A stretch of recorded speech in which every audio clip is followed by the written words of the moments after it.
एक गांव में अब्दुल व उसके कुछ दोस्त रहते थे। एक दिन ऐसे ही उन सभी के बीच भूत की बात छिड़ गई। इस दौरान अब्दुल ने बिना डरे कह दिया कि भूत जैसा कुछ नहीं होता। तभी सभी दोस्तों ने उससे कहा कि ऐसा है तो क्या तुम इस बात को साबित कर सकते हो कि तुम्हें भूत से डर नहीं लगता। उसने कह दिया, हाँ बिल्कुल। गांव में इस दौरान ऐसी बातें चल रही थी कि पास के ही श्मशान घाट में लोगों को भूत नजर आता है। तभी एक दोस्त ने कहा कि ठीक है, तो तुम रात को श्मशान घाट जाओ और वहां जाकर कील गाड़ कर आ जाना। फिर सुबह सब मिलकर उस कील को देख कर आएंगे।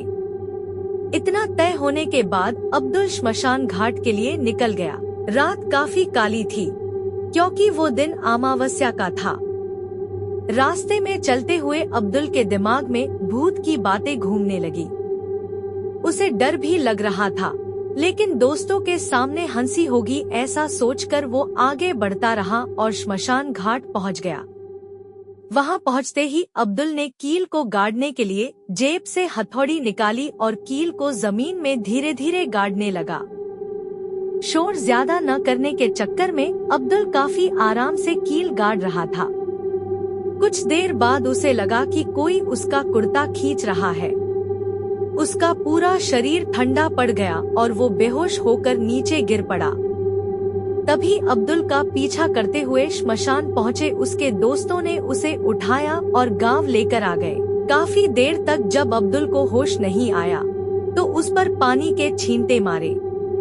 उतने में ही अब्दुल को होश आ गया और उसने बताया कि वो कील श्मशान में गाड़ चुका था, लेकिन तभी कोई उसका कुर्ता खींचने लगा, जिससे वो डर गया। दोस्तों ने अब्दुल को बताया कि कोई उसका कुर्ता नहीं खींच रहा था। अब्दुल ने पूछा, तो क्या हुआ था?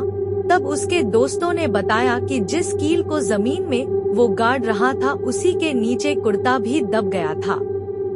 इसी वजह से उसे लगा कि कोई उसका कुर्ता खींच रहा है। अपने डर की वजह से शर्मिंदा होते हुए अब्दुल ने अपने दोस्तों से माफी मांगी, लेकिन उसके सारे दोस्तों ने मिलकर उसकी हिम्मत की खूब तारीफ की।